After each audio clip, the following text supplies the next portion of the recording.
What is going on, my fellow Jedi and Padawans? Welcome back to another Jedi gaming video. Thank you guys so much for coming back to the channel, and if you guys are new, welcome. Today we are talking about the newly updated and classic, one of the first exotics for D2, the Wings of Sacred Dawn, giving us that Tome of Dawn. Dawnblade holds you in mid-air while we ADS, so we're gonna be taking it to the skies as that enemy AC-130 with a couple different weapon options for you, but we are using the solar side of this, giving us a banger build with basically infinite reload because of these newly buffed exotic chess piece. So the chess piece Wings of Sacred Dawn, Tomb of the Dawn. When Dawnblade is equipped, aiming weapons while mid-air suspends you for a short time, reducing incoming flinch and grants us damage resistance. Weapons hits extends the effects of this duration. Final blows reload solar weapons from reserves, provides a large benefit to airborne effectiveness for all of these weapons as well. So the important part is that the final blows reload, and that when you're doing damage it extends the effect. So you could have seen from the gameplay right here that we have the xenophage on, and you're able to just continuously shoot this thing, especially when you're going inside of activities like the Spire of Savathun, where you can get that infinite heavy with the blade, and it is just insane because it just pulls a full clip. So even if you're doing damage and get down to 2 or 3, shoot a thrall, get that defeat, and it goes all the way back up to 13.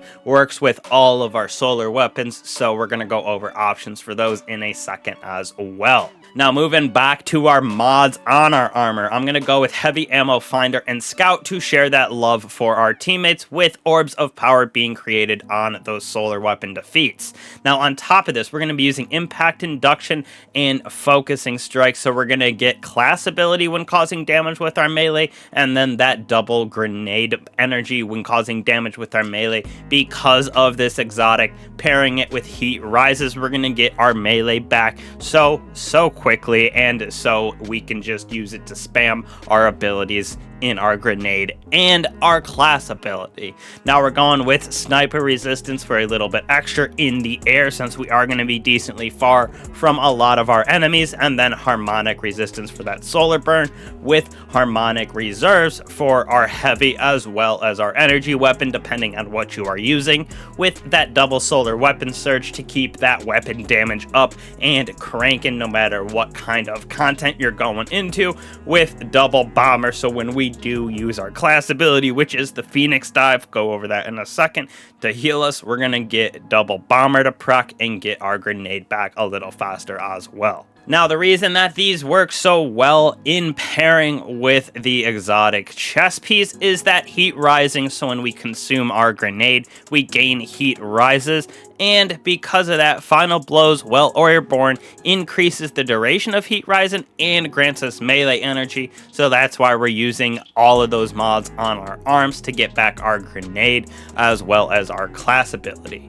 Now we are going to be using Touch of Flame as well, so our solar grenades linger longer and emit those lops of lava, so you know what I mean, the lava blops, not the blops of lava, but we got the solar grenades with Celestial Fire just because we're going to be a little bit higher up. You could use Incinerator Snap if you want, but I found this to be a little bit better for getting defeats to give us back our Phoenix Dive quicker as well, and then obviously Daybreak. Now for our 4 fragments, we got Combustion, Tempering, Searing, and Torches to make us radiant, to create some fire sprites for us. Right here is pretty cool. We're going to get that recovery to stack when we get solar final blows from those weapons, so that is pretty nice because we're basically just using solar weapons on this build, so this is always getting procced, and then that combustion, our ignitions from our solar super, creates those fire sprites as well. Now moving on to some weapon options for our heavies. Xenophage and Zawuli's Bane is what I was using in the gameplay, but this Xenophage, that AC-130 like I was talking about, you can just continuously shoot this and you're just just getting defeats and refilling its ammo. Same kind of thing with Galahorn right here. You just feel like you can sit up there forever, but you do only have 9 shots instead of like this, you got like 25. Same kind of feeling with fixed odds, other rockets and grenade launchers, but it's just gonna be our fixed odds. Galahorn and Cataclysmic is our options for this build. Now for energy weapons, we got Zawuli's Bane, BXR Battler, Abysmal Defiant from the new sword in the Crota raid. We got Ahira's Dejection with Incandescent and Reconstruction, the Sunshot, Dead Messenger, which you can switch to Solar, which is kind of fun to play with on this build, just throwing grenades down as a wave frame, and then the Vex Mythoclast. This thing absolutely slaps in my opinion. I love using this thing with this build, but this Zawuli's Bane actually slaps inside of this season with all those hand cannon buffs. Now for kinetics, you can kind of use whatever you want to play off of your energy weapons. So like for me, Linker and Dread with this orienting chill clip on this thing. If I was using one of our kinetics, if I was using like Ashira's Embrace, I'd probably use Round Robin or Rufus's Fury. But like I said, most of the time gonna be using something in these solar weapons, so kinetic doesn't matter nearly as much. Now, last but certainly not least, for this build right here inside of our artifact, importantly, elemental munitions for that special and heavy to be spawning, as well as monochromatic Meister, with if you're using Xenophage Overload on that machine gun, doesn't hurt at all. On top of that, we're going to be using that solar ornamental orbs right there, so we can get those to spawn, throw, and scorch targets. And then if we do use something like the Round Robin or Rufus's Fury, we got those strand weapons can create us tangles as well, so we are just spreading all of that around. And from the gameplay, it is so much fun to use this exotic, actually, especially in that lower mid-tier content. Might not be super meta for that endgame GM content, just because there are other exotics like Cenotaph's Mask, other things that are just giving you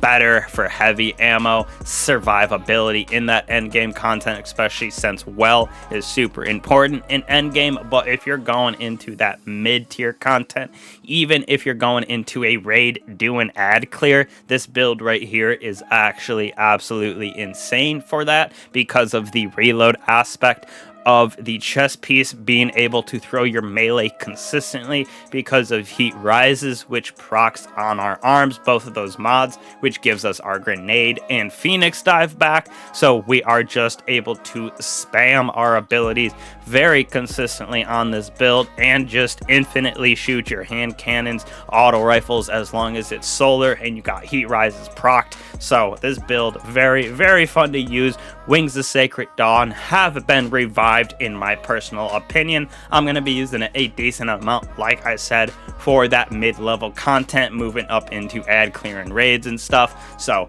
hopefully you guys enjoy this kind of build as well. Definitely got more meta builds coming, but this is one of my favorites and fun from this season, especially with that Wings of Sacred Dawn buff. So thank you again for the support. Truly appreciate it. Make sure to join the Discord, join the giveaway down in the description down below, and I will catch y'all in the next one. Peace.